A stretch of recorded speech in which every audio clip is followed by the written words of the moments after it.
On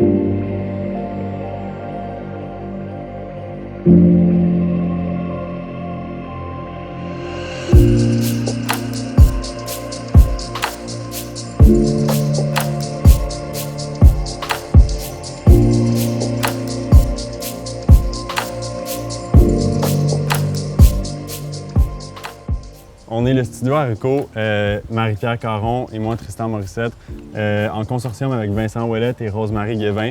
On forme tous une amitié d'intéressés en architecture et en design. Et on a eu la chance cette année de participer à la 24e édition du Festival des Jardins, qui s'intéresse à la thématique des racines et donc des savoir-faire locaux. Et c'est parfait pour nous parce que les matières du futur qui sont éco-responsables et durables, c'est vraiment quelque chose qui nous rassemble les quatre. Et donc, on vous présente notre projet de béton de chanvre matière-matière qui est un peu une mise en valeur de cette formidable matière qui pourrait être utilisée en architecture. On a été chanceux cette année parce que la 24e édition du festival s'intéresse aux racines, donc aux savoir-faire locaux et etc. Puis pour nous, on a déjà un intérêt de base qui se concentre sur les matières et les savoir-faire. Tu vois, ici, aujourd'hui, ça se déploie comme en béton de chanvre, notre projet, mais ça aurait pu carrément être n'importe quelle autre matière qu'on veut mettre en valeur pour substituer les standards, surtout en architecture et en design.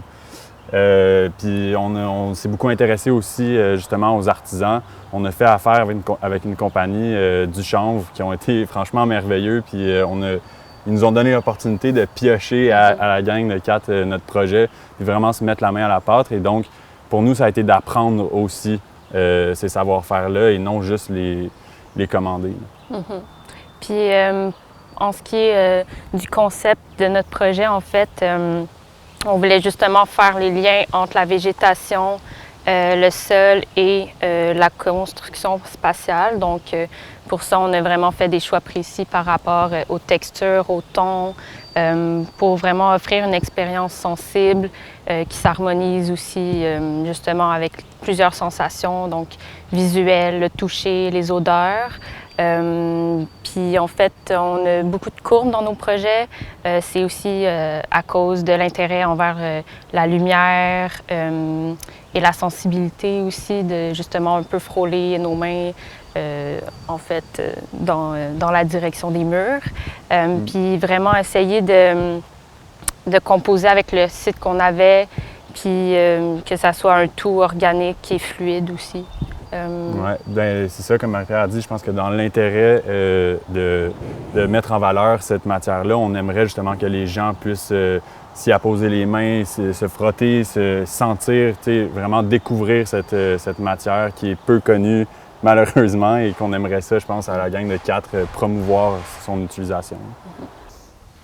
Donc oui, essentiellement, le projet se résume assez simplement avec 3 murs de béton de chanvre.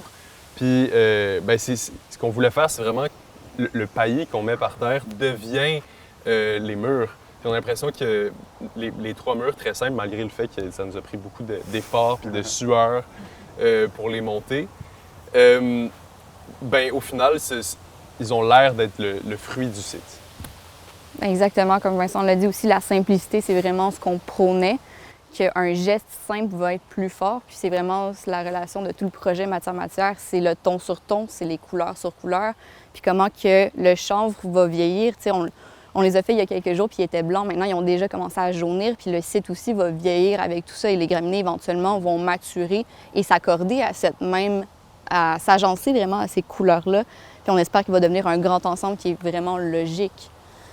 Puis au final, quand on pénètre dans le projet, le but, c'est d'être vraiment submergé là-dedans, puis d'être au sein d'une contraction de matière avant de finalement avoir une vue débouchée qu'on va découvrir au final dans le projet qu'on a une percée sur le fleuve. Donc, matière, plein de matières qui forment un tout uniforme, qui, on espère, dans le jardin de Métis, qui est très vert, va être une espèce d'oasis beige de matière expérimentale avec lesquelles on espère que vous allez les aimer autant que nous.